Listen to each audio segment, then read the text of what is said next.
En tant qu'éleveur, je vois les débutants en élevage de poules de chair commettre ces erreurs et dire que l'élevage de poules de chair est soit difficile ou n'est pas rentable. Dans cette vidéo, je vais partager avec toi les 5 erreurs les plus courantes que commettent les débutants en élevage de poules de chair pour te permettre de les éviter et d'être plus rentable en élevage de poules de chair. Sans plus tarder, passons à la première erreur. La première erreur que commettent la plupart des débutants en élevage de poules de chair est le surpeuplement. C'est quoi le surpeuplement? Lorsque vous êtes débutant en élevage de poules de chair, vous n'avez pas souvent beaucoup d'espace et vous allez prendre un coin de la maison pour certaines personnes pour débuter votre élevage.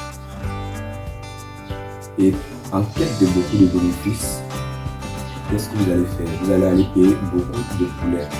Beaucoup de poulets, les mettre dans ce petit espace. Ce qui va se passer, c'est quoi? Ce qui va se passer, c'est qu'il y aura de l'étouffement. Il y aura de l'étouffement entre les poulets et ça peut causer des morts. Ça peut causer des morts pour certains poulets et une croissance réduite. Donc, une croissance réduite pour d'autres poulets. Ils vont bien consommer l'aliment, mais ils ne vont pas grossir. Là, c'est déjà une perte. Certains vont mourir, d'autres vont consommer l'aliment sans grossir normalement.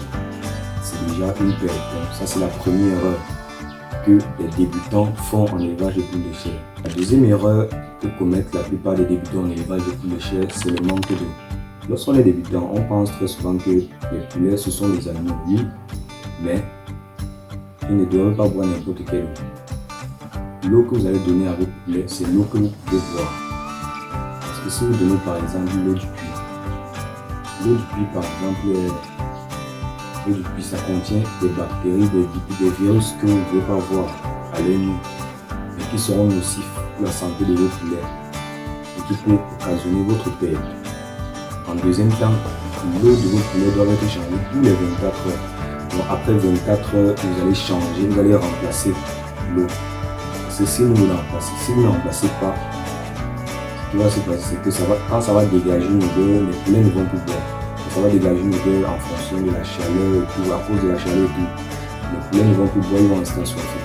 Quand ils vont rester assoiffés, la croissance réduit. Ils vont manger l'aliment, mais ils ne vont pas grossir. D'autres vont mourir. Donc c'est un peu ça.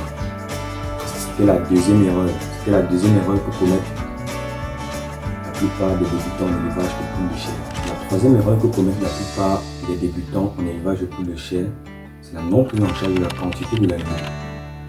Cette erreur-là, moi-même, je l'ai expérimenté. Parce que au début, quand on est débutant, on veut faire beaucoup plus, on veut faire beaucoup d'argent. Et pour se faire beaucoup d'argent, qu'est-ce qu'il faut? Il faudra beaucoup de sujets, beaucoup de poules de chair. Et au début, on va utiliser 80% de notre capital de départ pour payer les poules. Voilà, acheter les poules.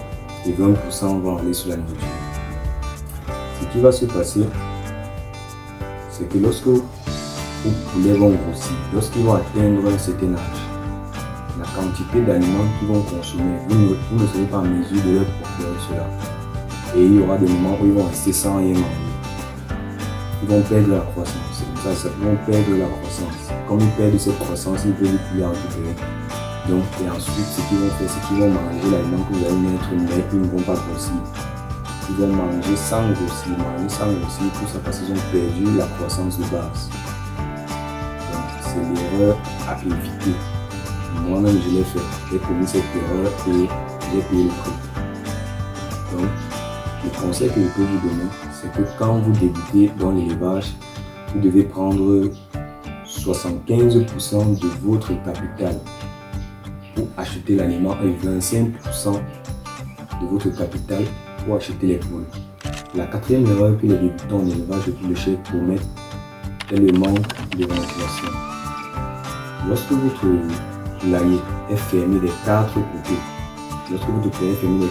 et que l'air ne circule pas normalement, ce qui va se passer, c'est qu'il y aura une conservation de la chaleur. Il y aura une conservation de la chaleur et des gaz nocifs pour vos poules. Ce qui peut entraîner des infections ou des morts. Donc il est conseillé d'avoir une ferme aérée, une poulailler aérée, pour l'air pour circuler.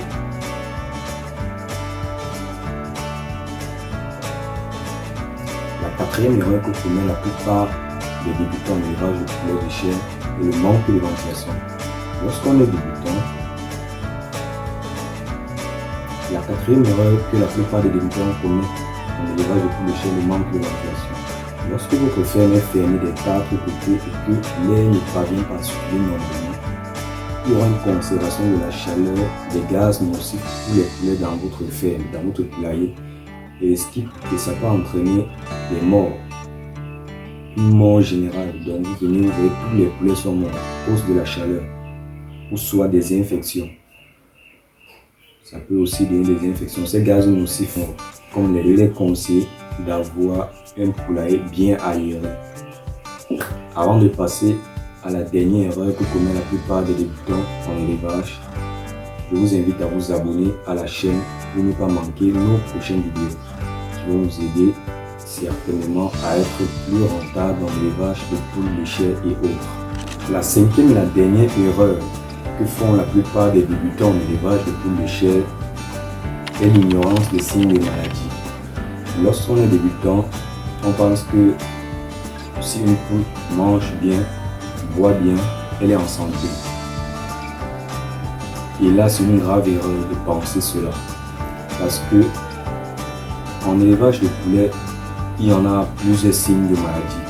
Par exemple, je vais vous citer un signe: la forme et la couleur de leur fiente.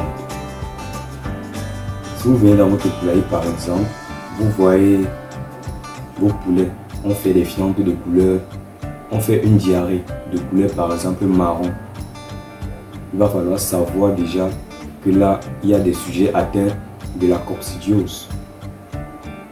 Maintenant, si vous regardez uniquement si les poulets mangent et s'ils boivent de l'eau, vous n'allez pas savoir. C'est comme ça que la maladie va s'empirer et le poulet va mourir. Donc, il est conseillé de contrôler les fientes des poules tous les jours. Dans une prochaine vidéo, nous allons parler des signes de maladie les plus courants chez les poules. Pour ne pas manquer cette vidéo, vous devez vous abonner, liker la vidéo si elle vous a plu et partager à vos amis éleveurs. Sur ce, portez-vous bien.